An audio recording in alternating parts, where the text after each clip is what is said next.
All right, Roger, with your permission, it is 11 o'clock. I'd like to go ahead and get started and start with the slide. Okay. All right, welcome everybody. We have 81 participants already signing on and that number keeps going up.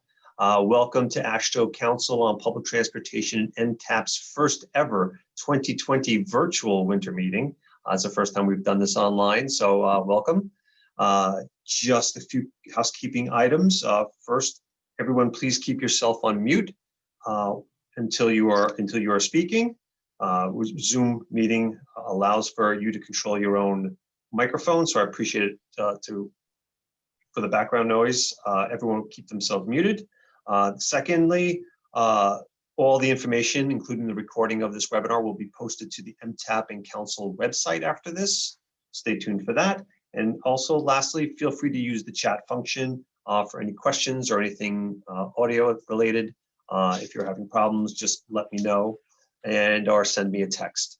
So thank you. And with that, I will turn our winter meeting over to our chair, Council on Public Transportation, Secretary of Washington State DOT, Mr. Roger Millar. Well, good morning, everybody, and welcome to the Public Transportation Council's 2020 virtual winter meeting. Just last year, we were in the land of enchantment in beautiful Santa Fe, the Council and MTAP. That was my first winter meeting as chair of the Council. Doesn't get much better than that. I was really pleased to see the members, the transit agencies, our federal partners, and academics around the table engaging in a day and a half of meetings on a variety of topics.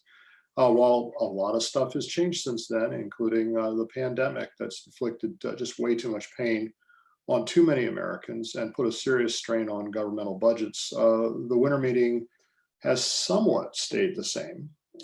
It's going to be virtual, like a lot of stuff we're doing these days.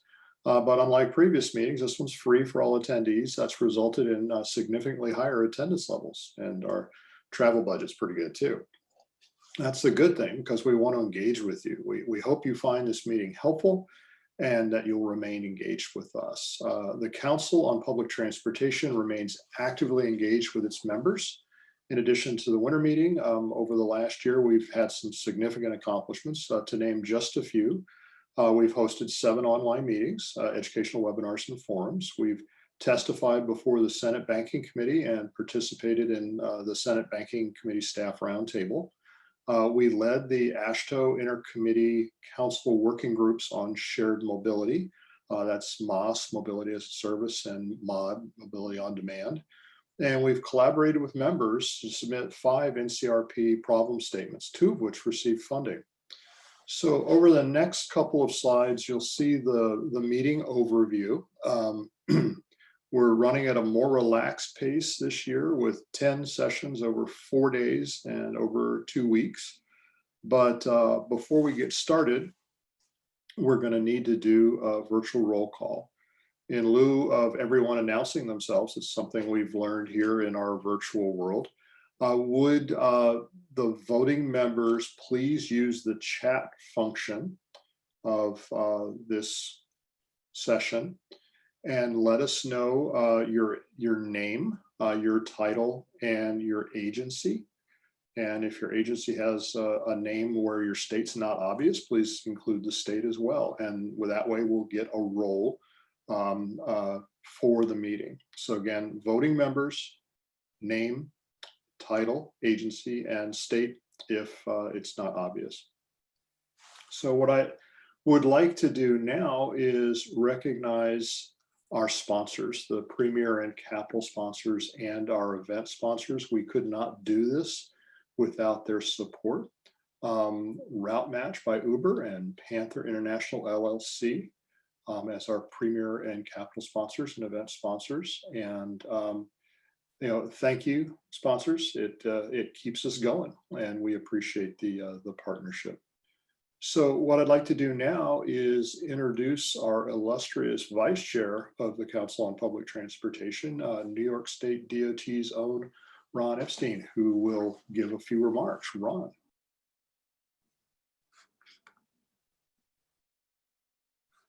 Ron may be on mute.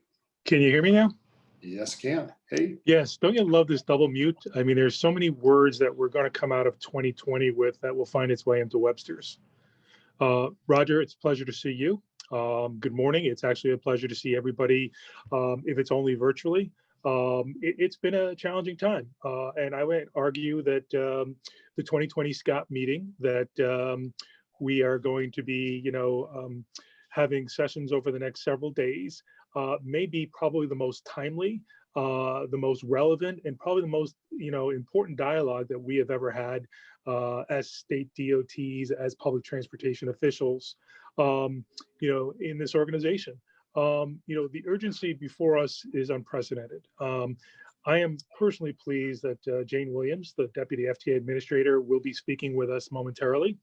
I want to personally thank the administrator and her staff for their dedication and commitment in supporting our industry during this most difficult time. I really mean that. Thank you.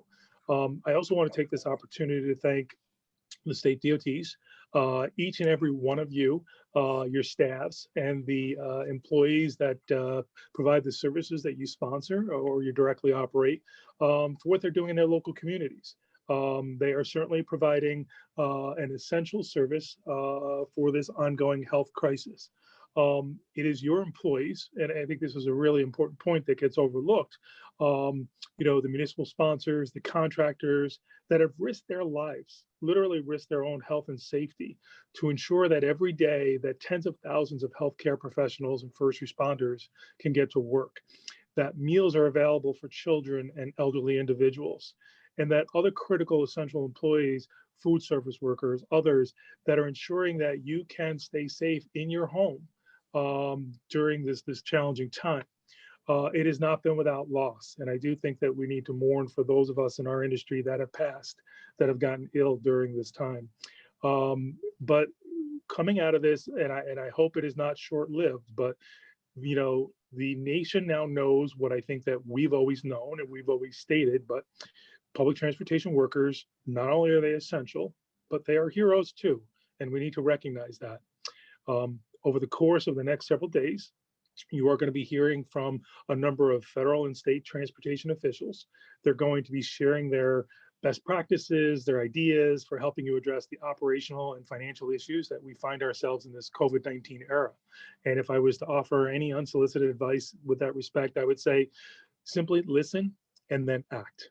And while I recognize that we have our fair share of challenges in the near term, I'm confident, having worked with this group of individuals over the last several decades, that public transportation, our industry, is well positioned to help lead this nation into recovery, not only from health crisis, but also from an economic perspective.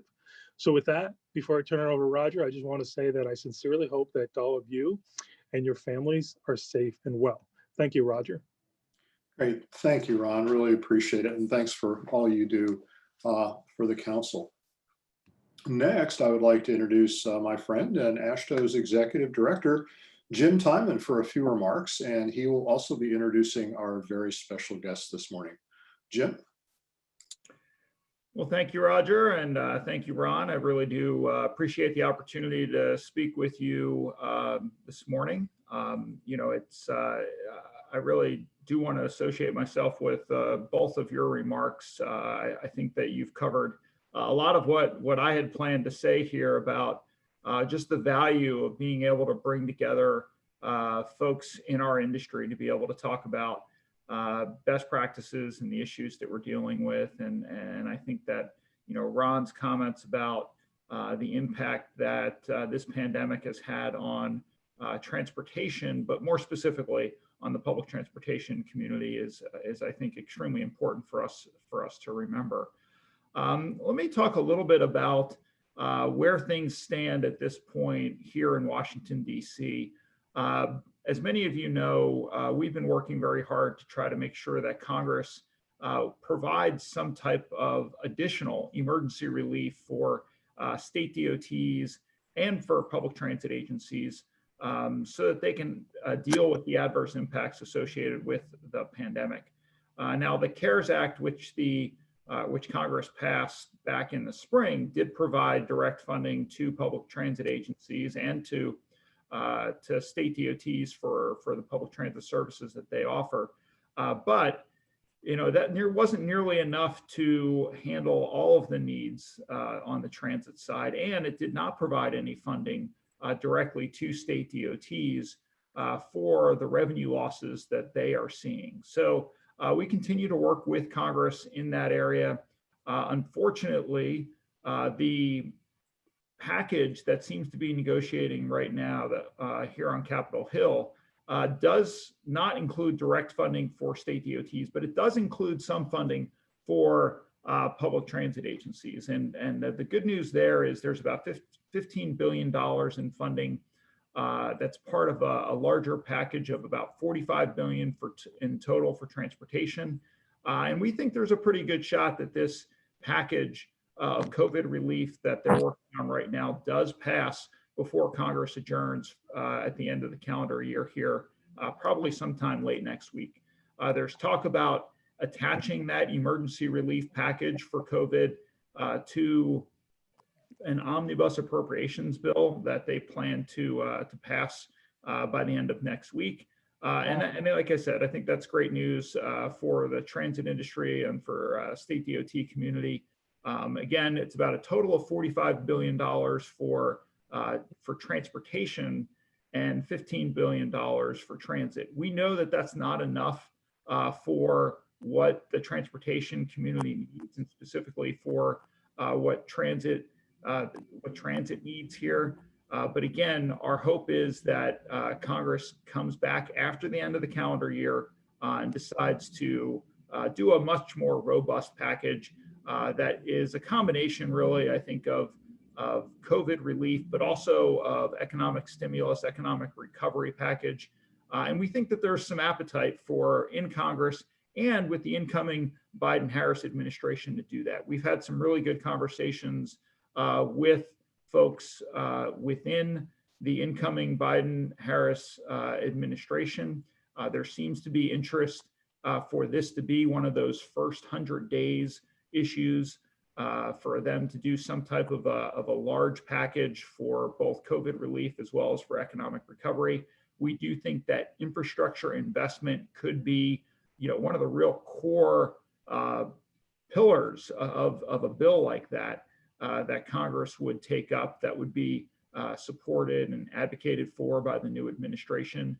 And we're hopeful that that not just infrastructure investment, but specifically investment in transportation infrastructure, both on the transit side as well as on the state DOT side. We think there's bipartisan support there, and we're hopeful for Congress being able to take that up soon after they come back after the end of the calendar year. Maybe take a few minutes here to talk about how things have been going with AASHTO. Roger mentioned this transition to the virtual environment and the fact that we are able to hold this meeting virtually. The organization as a whole, I think, has done a phenomenal job in transitioning to the virtual environment. And I think, this is the last virtual meeting that we're having here of the calendar year, but we've had about 25 to 30 virtual meetings starting last March and ending here with this one.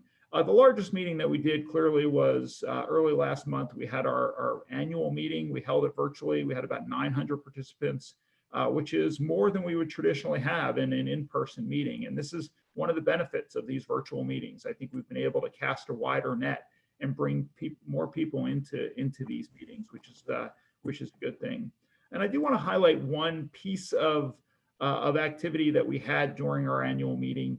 And that's the resolution that the board of directors adopted addressing systemic racism and issues associated with that. Roger was a champion for this resolution. He really did a lot of work behind the scenes to help us get this done. And the fact that we had our board adopt this resolution with every state DOT CEO or every state DOT that was in attendance for that meeting vote in favor of it.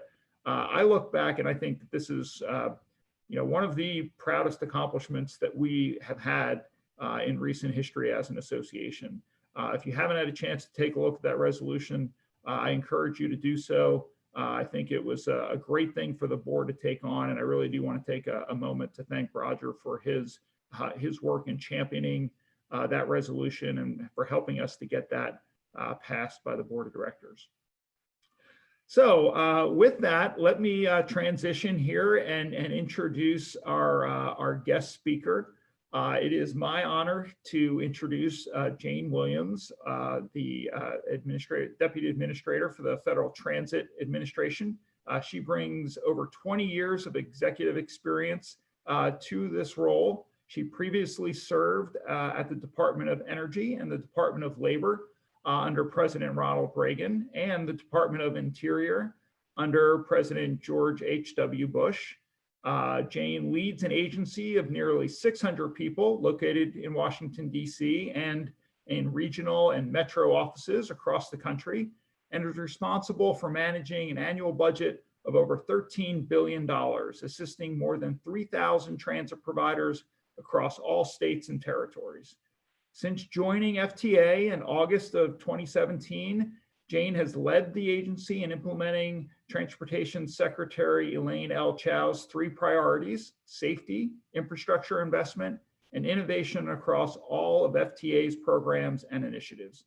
She manages some of the largest formula and competitive grant programs within USDOT, including FTA's largest program, the $25 billion that was provided under the CARES Act, providing relief to transit agencies as they respond and recover to this public health emergency. Let me just say from a personal note, I mean, Jane has been a really great friend to AASHTO, and just it's been great to be able to work with her here over the last few years. She's always been available to us as a state DOT community, and we really do appreciate that. And thank you for joining us here, Jane. Appreciate you being here and look forward to hearing your remarks.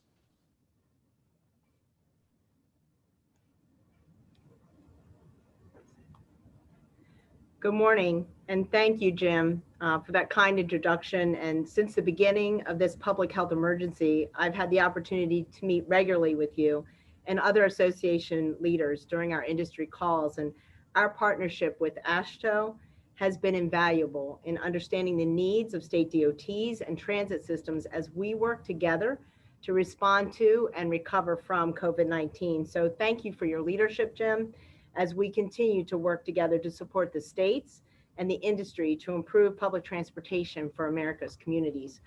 I'd also like to acknowledge Roger Millar, Secretary of the Washington State DOT, and Ron Epstein, Executive Deputy Commissioner and CFO for New York DOT. You know, as the acting administrator, I've had the opportunity to work with both of them. Roger and I shared the stage back in January on one of my last trips when we announced a $53.4 million capital investment grant for the Spokane Transit Authority's bus rapid transit line in Washington State. A successful example of what a real partnership is between local, state, and the federal government. And just last month, I helped celebrate the grand opening of the Capital District Transportation Authority's Blue Line Bus Rapid Transit project in Albany, New York, which was supported with a $26.9 million capital investment grant. And of course, I provided virtual remarks, but Ron was there to help cut the ribbon. So congratulations to you again on another successful BRT opening. On behalf of Secretary Chao, thank you for inviting me to speak with you today to highlight FTA's support of our rural and small urban transit systems and how our productive partnership with AASHTO to advance public transportation across the country. Let me begin by saying thank you to all of you. Since the beginning of this public health emergency, the transit industry has provided essential services to communities large and small across our entire nation, transporting essential workers in healthcare, emergency response, and food services, jobs that have sustained all of us over the past several months. Thank you for your resilience and commitment to providing critical transportation services for every American who depends on public transportation every single day. Under the Trump administration's whole of government approach and the president's signing of the CARES Act into law, FTA has worked around the clock to distribute $25 billion in emergency assistance to help transit agencies across America. And to date, we've awarded more than 94% of that funding, or $23.4 billion. And that's helping keep America and its economy moving. I'm especially proud that 84% of that has gone to rural areas nationwide to help in dealing with this national public health emergency. Under Secretary Chow's leadership and working with our partners at FEMA, USDOT distributed more than 100 million facial coverings across the entire transportation network, including more than 14 million masks to more than 2,200 transit agencies for frontline workers and riders to support safe operations. We're certainly aware that transit agency and states continue to experience operational and financial challenges due to the public health emergency, and we know it has impacted your ability to meet some of our regulatory and administrative requirements. And my safety staff has been working closely with AASHTO members to keep you informed, for example, on our public transportation agency safety plan requirements. And I encourage you to continue to keep in touch with our safety office or visit our online technical assistance center if you have questions about that. And to ensure that transit agencies can continue to prioritize their resources towards ensuring the safety of their employees and their riders during the public health emergency, FTA has extended eligibility for them to access emergency relief funding for operations related to COVID-19 recovery for an additional year. That eligibility now runs through January 20th, 2022. FTA has also provided additional relief related to grant reporting and civil rights compliance reviews as well. In an effort to be a good federal partner, we've also hosted 7 monthly listening sessions with industry leaders on restoring and safely managing service during this public health emergency. The sessions have helped facilitate an exchange of ideas to learn from each other about what's working and, quite frankly, what isn't. The sessions have also provided valuable strategies for transit agencies to consider as they increase service to support local economies, including ways to instill confidence in the safety of their systems. Our most recent session, held in November, launched FTA's joint initiative with the Department of Housing and Urban Development's Office of Public and Indian Housing to educate communities about how transit agencies can coordinate with local government agencies, public housing authorities, and school districts to provide essential services in their communities, including Wi-Fi access and meal delivery. As part of that session, we heard from 4 transit agencies and a local housing authority about how they're helping their communities in unique ways during the public health emergency. One of the speakers was Julia Castillo, Executive Director of the Hart, Iowa Regional Transit Agency, or HRTA, who presented a rural perspective. Julia wears many hats, including serving on the review board for the National Rural Transit Assistance Program and as president of the Iowa Public Transit Association. And she is taking a proactive approach within her community. HRTA serves a very large area, 7 counties covering 4,100 square miles in central Iowa.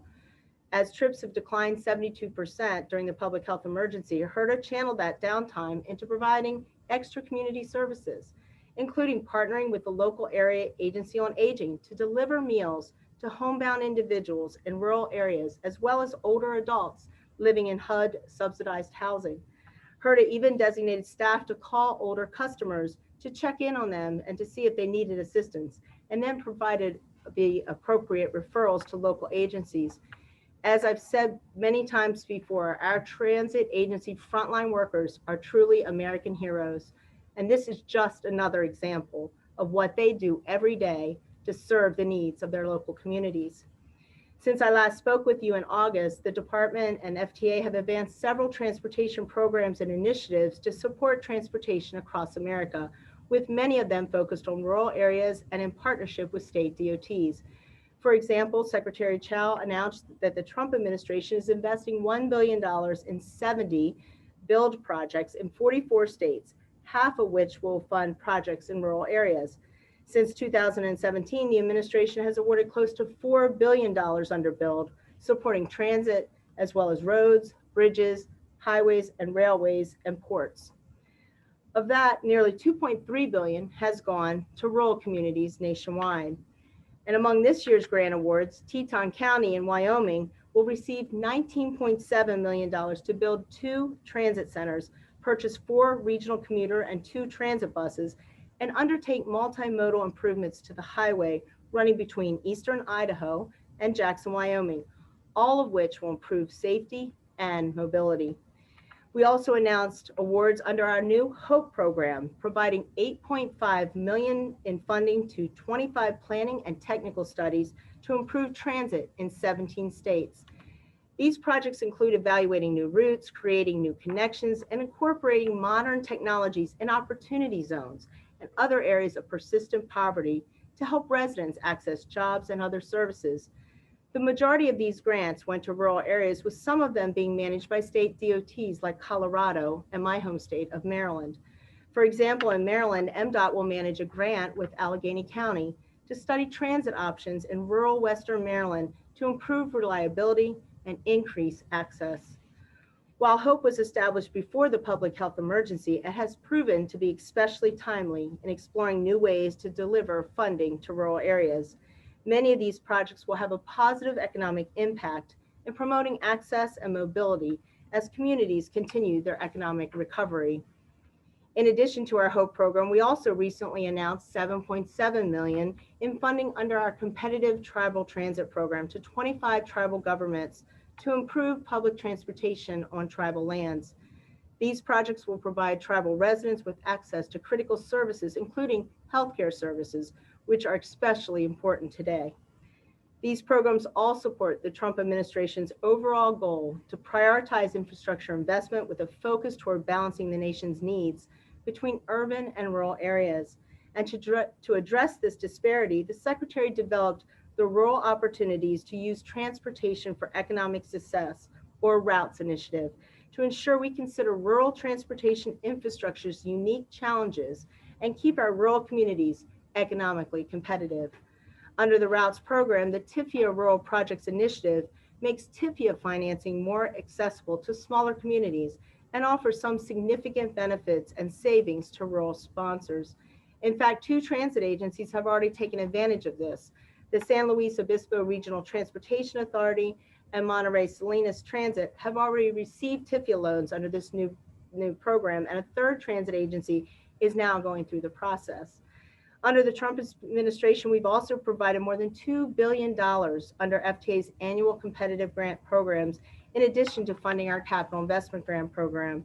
And of that, rural and small urban recipients have received approximately $945 million in grants, including under our very popular bus and bus facilities, low and no emissions, and ferry grants, and our newest programs, Accelerating Innovative Mobility and Integrated Mobility Innovation Program.